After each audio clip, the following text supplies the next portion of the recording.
사랑은 기독교에서 가장 핵심 주제가 사랑이잖아요. 응? 사랑은 하나님 사랑도 있지만은 인간의 여러분 마음속에서 올라오는 게 사랑입니다. 여러분 모든 삶은 다 사랑에서 출발하고 사랑으로 행하는 것들입니다. 사랑이 불순해지면 우리가 악을 사랑하고 죄를 사랑하는 거예요. 응? 사랑이 선을 사랑하고 진리를 사랑하는 것이고, 아시겠죠? 그런데 이제 사랑의 개념이 신화적이라, 그러니까 자기 밑바닥에 깔려있는 신념이 그 사람의 삶의 그 질을 결정하는 거예요. 행복, 불행을 결정하는 거예요. 사랑의 개념이 무섭습니다. 자, 조엘 코비츠라는 사람이 아버지는 딸에게 조건을 가르쳤다. 그 조건이라고 하는 것은 딸이 아버지의 뭘 충족시키는 거다? 환상을 충족시키는 거다. 그러니까 아버지가 원하는 게 있을 거 아니겠어요? 환상. 아버지 시키는 대로 하라 이거예요. 딸은 스스로 자기 자신이 아닐 때만, 그러니까 아버지 말을 들을 때만 사랑받을 수 있다는 사실을 배웠다. 이런 얘기죠. 사랑에 실패하는 이유가 자신들이 사랑이라고 믿고 있는 것. 그러니까 어린 시절에 그 삶의 어떤 사랑이라고 여겼던 것이 이제 나이가 커서는 어린 시절의 일을 버리잖아요. 못 버리는 거죠. 그걸 사랑이라고 믿고 있는 거죠. 이 행동이라는 것은 아주 오래된 거고 어린 시절에 그렇게 나를 지탱해 왔기 때문에, 예를 들면 어려서 갑옷을 입고 자랐어요. 그럼 어른이 되면 그 갑옷을 버려야 되잖아요. 어렸을 때 있는 치아가 계속 갖고 계시면 어떡하 될까? 성장했는데 키도 크고 입도 커지고 했으면 치아가 어떻게 돼요? 다 뽑아져야죠. 그리고 새 치아가 형성이 되어야, 그렇죠? 어른으로서의 삶을 갖게 되는 거지. 어렸을 때 것을 그대로 갖게 된다는 거지. 근데 그 어린 시절에 배웠던 그 신화가 사랑을 보였겠다. 그게 원래 그렇게 사는 거야 라고 익숙하게, 너무 익숙하니까. 신발도요 아주 다른 구두가 있어요. 구두굽이 달았어요. 사실은 이거 완전히 이제 갈아줘야 돼. 그래가지고 이제 다시 새 구두를 신었어요. 새 구두를 신으면 불편해요, 안 불편해요? 불편하죠. 처음에는 불편하지만 그게 이제 새 구두가 맞는 거지. 근데 전에 신던 구두는 편하지. 그러나 굽은 다 완전히 삐뚤어졌지만 편하다고 계속 그걸 유지하면 안 된다는 거지. 그렇죠?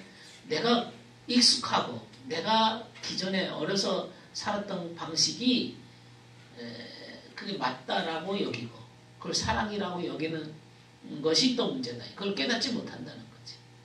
자기가 하는 방식이 최고라고 생각하는 거예요. 그게. 자, 문화적 신화가 있습니다.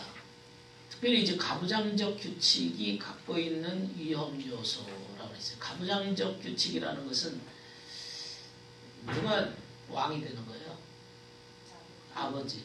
그런데요, 이 가부장에서도 어머니가 왕이 되는 가족도 있어요.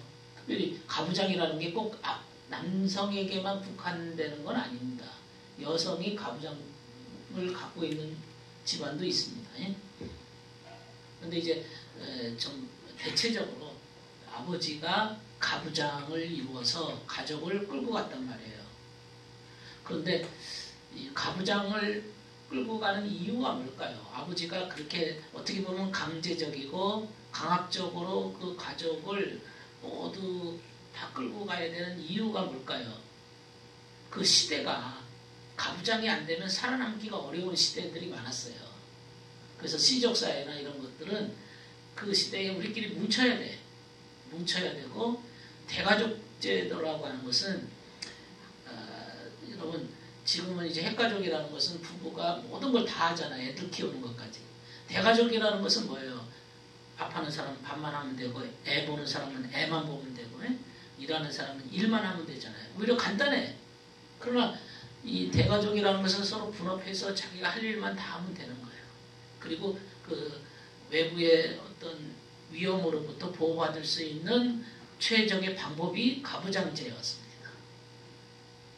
그런 시대적인 환경에서 그렇게 만들어진 거죠. 그런 문화적인 신화가 또 있다는 거죠. 거기서 만들어진 신화가 또 있습니다. 머릿속에 또 깊이 새겨진 거예요. 특별히 우리나라는 조선 시대를 거쳐서 지금 여기까지 왔죠. 그러면 이제 조선 시대가 갖고 있는 가부장적 문화가 있겠죠. 예? 특별히 유교권에서 만들어진 문화가 있단 말이죠. 그 문화 중에 하나가 어떤 문화들이 있을까요? 여러분 생각하는 대로. 아직도 이거는 조선시대의 그런 문화적 요소다. 그 뭘까요? 양반 문화가 어떻게 되는 건데요? 아직도 우리 머릿속에 신념 속에 남아있는 것들. 그 남존여비. 남자는 되고 여자는 안 되고. 그 뭐가 있을까요? 남자는 남자는 하늘, 여자는 땅. 그게 뭔 뜻인지 아세요? 하늘과 땅이라는 개념이? 남자는 하늘이고 여자는 땅이라는 개념이 어떤 뜻인 거 아세요? 남자는 높고 남자는 높고 남자고. 공간적으로만 생각하지 하늘이니까 높고 땅이니까 낮고 그래서 위치 개념으로 생각하는데 심리적으로는 그렇지 않아요. 하늘이라는 개념은요. 하늘 이렇게 보세요. 저거 뭐 어디 끝이 있어요? 없죠? 하늘에 뭐가 둥둥 떠다녀요. 구름이. 남자들은 이상적이다. 남자들의 삶에는 좀 이상적이에요. 뭔가 헛개비 쫓아다니는 것처럼 이상적이야. 남자들은 생각이 많아. 이상적이야. 땅이라는 개념은 뭘까? 현실. 그렇지. 여성들은 현실 위주의 삶을 심리적으로 안고 있어요. 그 차이로 보셔야 돼. 예전에는 그 하늘과 땅의 개념을 마치 높고 낮음의 개념으로 봤는데 사실은 그게 아니에요. 남자들은 하늘이요. 좀 이상적이라 이거지. 쟤는 완전 이름만 벌려놔. 저기도 못하면서. 여성들은 땅이라고 하는 것은 굉장히 현실 개념이 많지. 여성들이 좀 현실적인 면이 많지. 또 뭐가 있을까요? 남존여비. 남자는 되고 여자는 안. 왜 남존여비가 생기겠을까요? 그 당시 남자가 조선사회에서 태어나는 게 돈이 돼요. 여자가 태어나는 게 돈이 좀 돼요. 남자가 왜 돈이 될까요? 생산력. 일이 되니까. 일하니까. 농사를 져야 되니까. 농사 짓는 환경에서는 남자가 일을 해줘야 되거든. 그래서 남자가 없는 집안에, 딸만 있는 집안에 그 가족들은 어떻게 돼요? 그 아버지가 이제 일꾼이 없잖아, 일꾼이. 그렇죠? 그래서 여성들도 막 마치 딸만 나면 죄인 된 것처럼 생각하죠? 그럼 어떻게 해요? 자, 부인들이. 아들 낳으려고 어떻게 해요? 그렇지. 뭐라 그러지? 찌바지. 어디 가서 애를 데리고 들어와라. 그래서 여자를 소개해줘. 부인들이 아들을 낳아야 되니까. 아들이 나와야 그게 일이 되고 생산력이 생기고 그 가족에 또 이제 씨를 이어나간다는 개념이 좀 있어요. 씨 이어가는 것은 양자를 들여와도 되는데 그러니까 이제 그 사회에서는 남자들에게는 그 뭐가 생기죠? 첩의 개념이 생기죠. 첩. 그죠? 여자는 첩이 아니라 뭐가 있어요? 남자를 여러 명 데려다니는 그런 내용이 있나요? 없죠? 남자의 경우만 첩에 생기는 거죠? 그죠? 그걸 뭐라고 그러죠? 일부다처제. 왜 그런 현상이 생길까요? 아까 아들 때문에. 왜냐하면 생산력 때문에. 생산력을 위해서. 그러니까 그게 오래됐어. 그런데 처음에는 생산력 때문에 시작을 된 건데 그게 이제 제도로 이렇게 완전히 굳어져가지고 오랫동안 이렇게 하다 보니까 이제는 아들을 위한 목적이 아니라 생산력을 위한 목적이 아니라 그냥 하나의 이제 돈 있는 사람은 무조건 그렇게 되는 것처럼 그런 그 일부 다처제 제도가 우리나라는 언제까지 있어진 거예요? 언제까지 우리나라 일부 다처제가 있었던 거예요? 그게 조선 500년 역사도 있었지만 언제까지 그 일부 다처제가 끝난 거예요? 우리 대한민국에. 일제시대. 일제시대 때 끝난 거야. 제도권으로. 이제 일부 일처제로 이제 한 남자와 한 여자가 호적에 이제 들어가야 돼. 두 명이 들어갈 수는 없어요. 두 명이 못 들어가잖아요. 그러면 이제 첩인 사람들은, 첩의 자식들은 누구 집에 들어가야죠? 그 이름이? 본처 안에 들어가야 돼. 그러니까 자기 어머니 이름이 없어진단 말이에요. 그런 집안이 많습니다. 네? 그런 집안이 많았어요. 그래서 일제시대 들어가면서 일부 일체제로 갑자기 시스템이 바뀌어버린 거예요.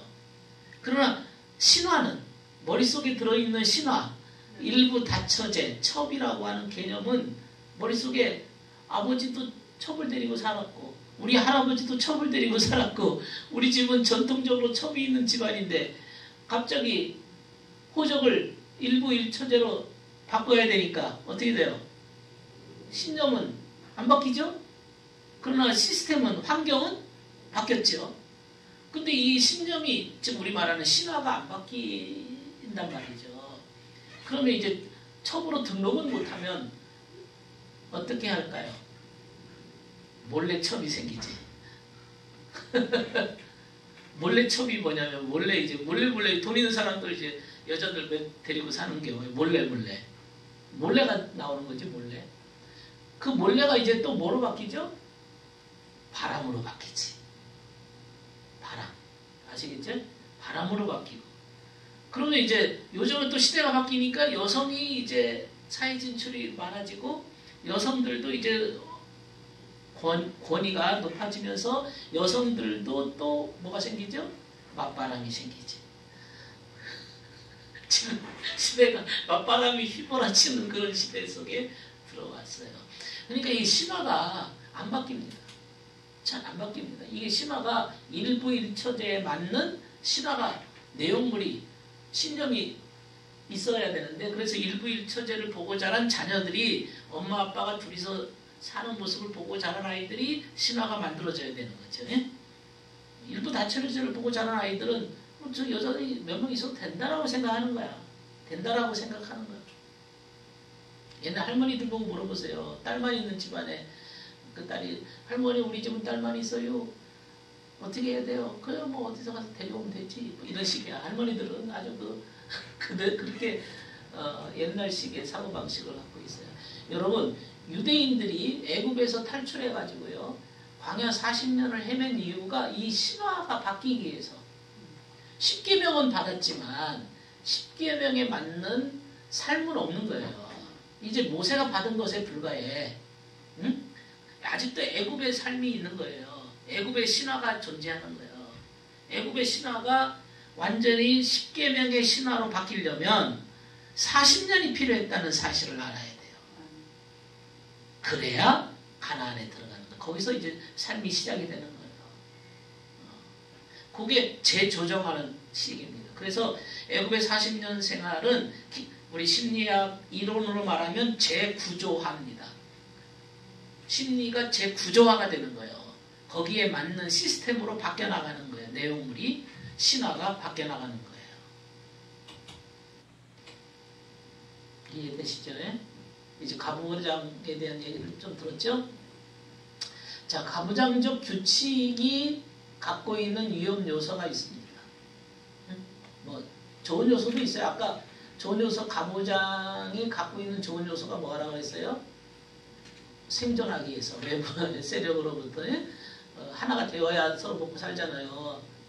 적으로부터 자기 시족이나 그 집안을 지킬 수 있는 것이 되는데 문제는 위험한 요소도 있다는 거지. 첫 번째, 맹목적 순종.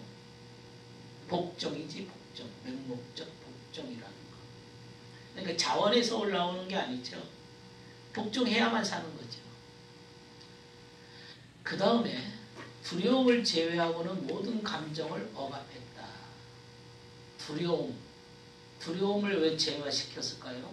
두려움이 있으면 막 두렵게 막 해. 이놈아 내 죄를 날렸다 이놈아 너 세상 무서운 줄 모르고 까부르고 돌아다녀 이놈아 뭐 이런 막 두렵게 만들죠. 이놈의 새끼 어른을 몰라보고 말이야.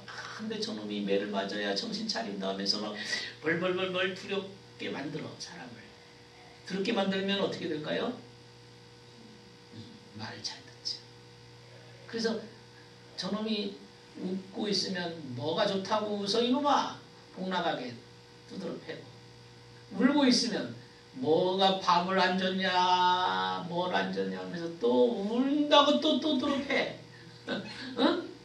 다른 감정은 아무것도 허용이 안 돼. 오로지 벌벌벌 떨고 있으면 그래 저놈이 이제 말 좀 듣겠구만. 그래서 자꾸 두렵게 만들어 사람을. 그래서 그 두려움이 감정이 많아서 그런가 우리나라 전설의 고향 보세요. 맨 두려운 그런 얘기들이잖아요. 죽은 사람이 살아나가지고 히히 하면서 나타났다고. 두려워. 응? 맨 두려운 얘기만 하잖아. 아시겠어요? 예. 그 다음에 개인 의지력의 파괴. 요게 뭐냐면요. 우리나라 속담 중에 이런 거 있어요. 애 5살 되기 전에 고집을 팍 꺾어놓지 않으면 평생 그런 말 안 듣는다? 이런 말 들어보셨어요?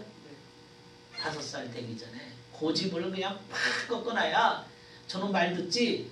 지금 너 잡지 않으면 못 잡는다 평생. 5살 될 때가 언제 애들이 이제 자아가 생길 때요. 이게 나.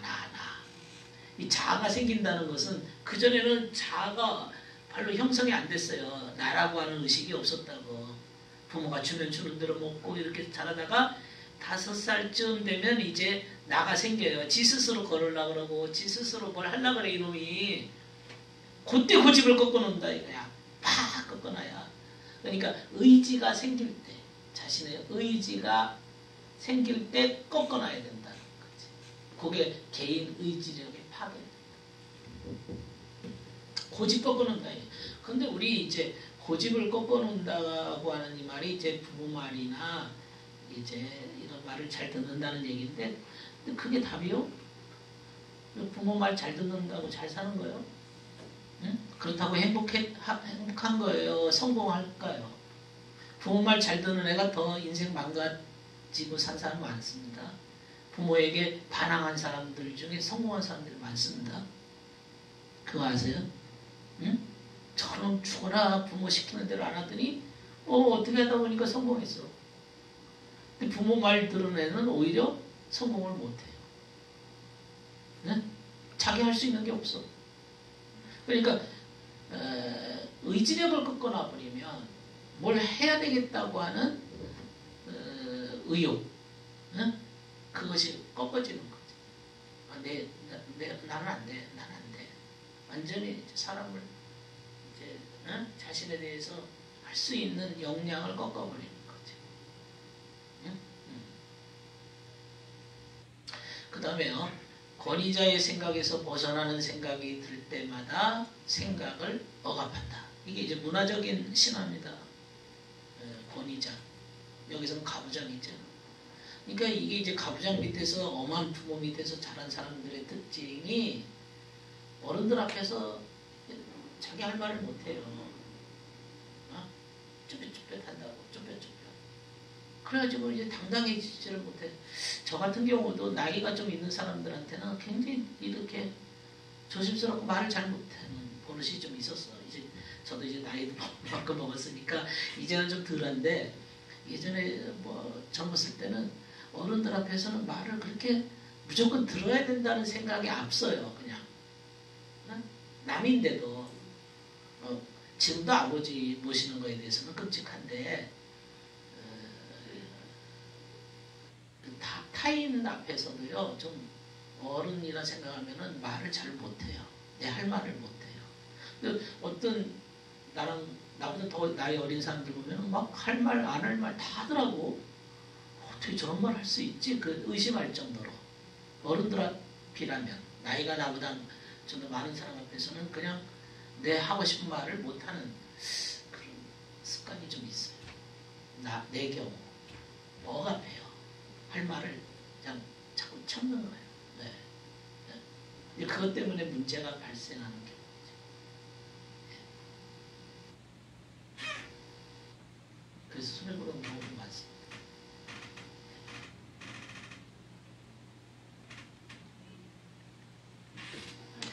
가족신화, 패밀리, 가족 안에서 만들어진 미스피케이션입니다. 이 신화가 문제입니다. 왜 신화가 문제라고 하는 거냐면 사랑에 영향을 미치기 때문에 그렇다고 했어요. 왜 사랑에 영향을 미치면 문제냐? 사랑이 그 사람의 인생 전체를 결정하는 겁니다. 여러분 어느 정도 사랑이 무서운가 하면 이런 말씀이 있어요. 성경에 하늘나라 대강령이 있다. 대강령이 뭐예요? 하늘나라 최고의 높은 기준선이 있다. 대강령이야. 그게 뭐야? 몰라요? 하늘나라 최고의 법령이 있어요. 헌법보다 더 높은 최고의 법령, 가장 높은 최고의 법이 있어. 하나님을 사랑하고 내 이웃을 사랑. 거기에 합당한 자만 들어가게 돼 있어. 천국은. 그게 사랑이요. 그런데 그 사랑에 맞게, 그 대강령에 맞게 산 사람만 천국에 갈 수 있다고 할 정도로 사랑이라고 하는 것이 어마어마한 인생에 영향력을 미친다니까요. 그러니까 인간의 모든 삶을 통틀어줘서 저 사람은 뭐 사랑하면서 인생 살았냐, 그것이 너의 삶을 열매를 결정하는 겁니다. 아시겠죠? 근데 그것에 영향을 주는 게 암덩어리가 신화라니까요. 가족 신화. 자, 가족 안에서 또 신화가 만들어져요. 이거 안 좋은 것만 공부하고 있는 거예요. 우리가 지금 좋은 얘기 공부하는 게 아니라 이 암덩어리 지금 찾고 있는 거예요. 가족 신화가 뭐가 있는 거 봅시다. 심리적 죽음을 가져온다. 어머니와 결합해서 벗어나지 못하는 것은 심리적 죽음이다. 뭐 하지 못하는 거? 벗어나지 못하는 거. 아까 얘기한 분리라고 그랬죠? 어머니 품 안에 있을 때 결합이죠. 근데 어떤 사람 마마보이 마마걸, 파파보이 파파걸이 있습니다. 이런 사람들이 못 벗어난 거죠. 결합해서. 심리적으로. 응? 그 심리적 죽음입니다. 이게 밀착이라고 하는 거 아시겠어요? 밀착. 딱 붙어버렸어요. 본드가 됐어요. 심리적 밀착이 돼버리면 어떻게 된 거예요? 엄마 생각이 내 생각이요. 엄마 감정이 내 감정이요. 응? 그러면 어떻게 돼요? 어떻게 될까요? 독립적인 인생을 못 사는 거죠. 내 인생을 살아야 되는데 내 인생이 없는 거예요. 그러니까 죽었다 그러는 거예요. 심리적 죽음. 엄마는 저렇게 생각을 할지라도 나는 너희에게 이르노니 뭐 이래 나와야지. 아시겠지? 나와 엄마는 분리되어야죠. 근데 이 얼마나 분리됐느냐가 굉장히 그 심리적 그 밀착과 이 결합에서 분리된 정도를 좀 보셔야 돼요. 엄마하고 맨날 싸우는 딸들이 있죠. 좋을 때는 뭐 그냥 죽고 못 산다 그러지. 싸울 때는 막 이건 도대체 남도 저렇게 안 싸운다 할 정도로 싸워. 애증관계라고 그러지. 애증관계. 아직 심리적 결합이 안 된 사람. 심리적 결합이 안 된 사람. 여러분 효도도요. 효도도 부모가 나한테 해준 것이 많죠. 응? 그리고 이제 내가 어느 정도 장성을 했어요. 어른이 돼서 지금은 아버지보다도 엄마보다도 나아. 건강 면에서도 그렇고 돈도 더 많고 모든 게 나아. 지금 현실의 부모가 세상 살기는 어려워. 이제 노인들이 돌아가실 때가 됐어. 그럼 효도는 뭐 해야 돼요? 내가 감사해서 하는 거지. 감사해서 하는 게 효도지 억지로 하는 게 효도가 아니요. 저도 매일 아침마다 아버지 얼굴을 뵈러 가요. 가서 지금 이제 들어누워 계신데 이제 감사하지. 매일 찾으면 남들이 보면 뭐 효도라 그래. 효도한다 그래. 근데 효도라기보다 감사하는 거지. 왜? 내가 동창을 보니까 응? 걔들보다 낫더라고. 이제 이것도 들으니까 걔들이 낫는 애들보다 나은 거지. 뭐 돈은 나보다 더 많이 벌었지 걔네들은. 응? 그러나 정신적인 면에서 우리가 그 아버지가 나를 초등학교 5학년 때 서울로 전학을 시켜준 덕분이지. 네. 근데 그것에 대한 감사가 있어요. 네, 감사가 있어요. 아마 그렇지 않고 그대로 거기서 살게 내버려뒀으면 지금의 나는 나가 아니고 또 다른 나가 됐을 수도 있어요. 응? 심리적 결합. 그러니까 효도도 마찬가지입니다. 원해야 됩니다. 자원해야 됩니다. 그게 진정한 사랑입니다. 근데 그 사랑을 막는 것은 결함입니다.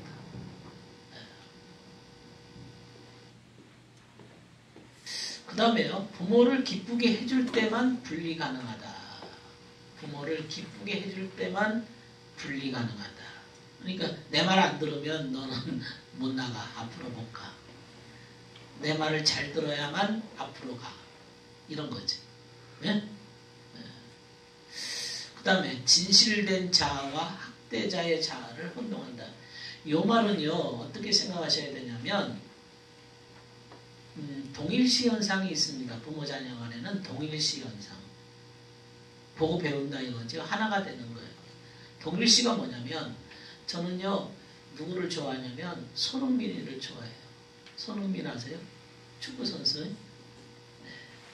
내일 또 새벽에 축구 시합이 있는데 새벽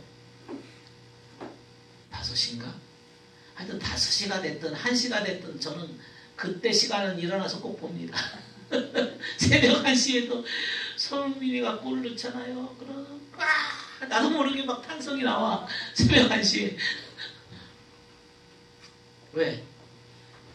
좋아하니까, 팬이니까, 그걸 사랑이라 그러는 거예요. 그 동일시 현상이라고 하는 게 마치 내가 넣은 것처럼, 제가 넣었는데 내가 넣은 것처럼, 그게 동일시야. 하나가 된 거예요, 하나가. 심리적으로. 응? 그 동일시 현상이에요. 그러니까 여기서 이제 지금 말하는 대로 학대자와 내가 동일시 현상이 생길 수 있어요. 응? 예를 들면, 막 나를 때려. 부모가. 그러면 옛날에는 매를 맞는 게 아프지. 아프면서도 때리는 부모 마음을 생각해. 얼마나 마음이 아팠으면 나를 이렇게 또 잘 되라고 때리는 거지 하면서 학대자와 혼동을 해. 그러니까 이 심리적인 가해자와 피해자 사이에 이 본드가 형성돼요. 이게 이제 스톡홀름 신드롬이라고 하는 게 있어요. 스웨덴 스톡홀름 신드롬이라고 하는 말이 있는데 뭐냐면 스톡홀름에 은행원이 있어요. 근데 이제 갱들이 은행을 털러 다녀. 그리고 그 은행원을 납치했어요. 납치해가지고 그 은행원이 나중에는 그들하고 하나가 돼가지고 은행을 털러 다녀. 자기는 피해자인데 가해자와 하나가 돼버렸어. 그게 왜냐면 너무 공포스러우면요. 나는 매 맞는다고만 생각하면은 고통을 감내하기가 힘들어요.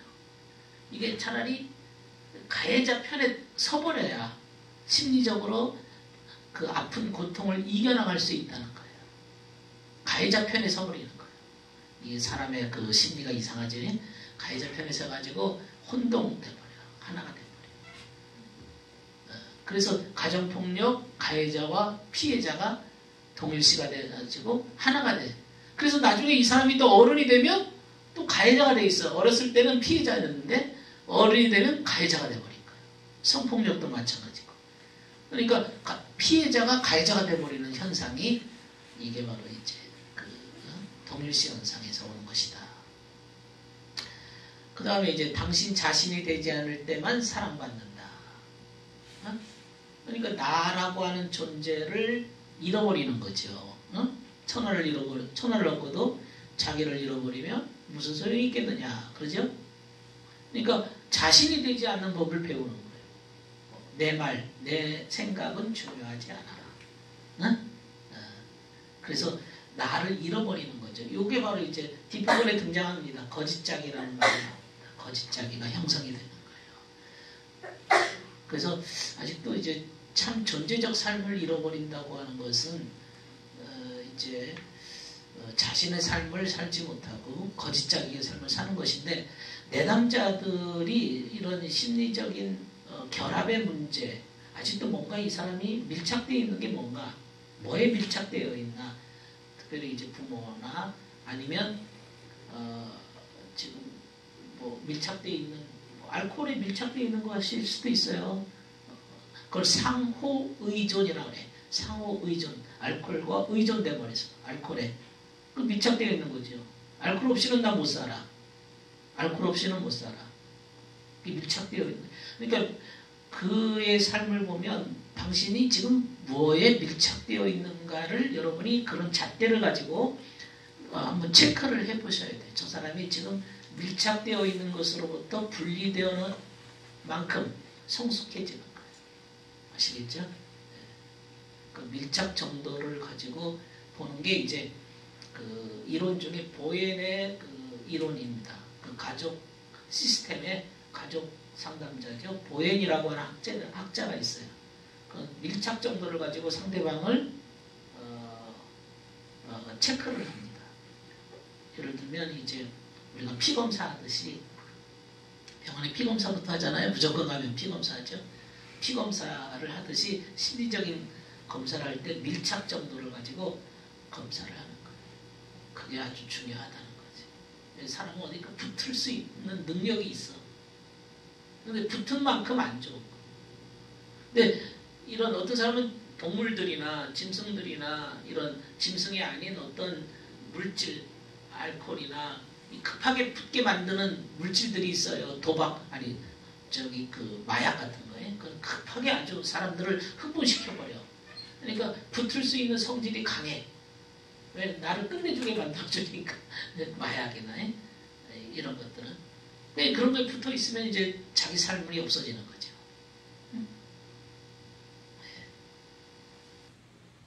그러니까 동물들에게 붙어 있는 것도 어떤 사람은 이제 과한 사람들이 있어요. 그냥 동물을 애완으로 그냥 같이 그 동물을 어느 정도까지만 하면 되는데 마치 이렇게 딱 심리적으로 붙어 있으면 문제가 생겨요. 그게 그 밀착 정도가 다 정도 차이가 있는 거니까 동물을 내가 보살펴주고 어느 한도 안에서만 있어야 되는 건데, 이게 완전히 동물인 넌지 너가 동물인지 알 수 없을 정도로 하나가 되어버린 사람들이 있어요. 요즘에 좀 그것도요 심리적인 문제가 작동하고 있다는 것을 아셔야 됩니다. 뭐든지 이거 아니면 저거, 이게 문제다. 거기 문제다 이거죠. 이것 혹은 뭐 저것 이래야 되는데 이거 아닐 수도 있잖아. 동물이 죽을 수도 있잖아요. 때가 돼서 개도 죽기도 합니다. 고양이도 죽습니다. 못 견디는 사람들이 있어요. 이제 여기까지 하고 식사하도록 하겠습니다.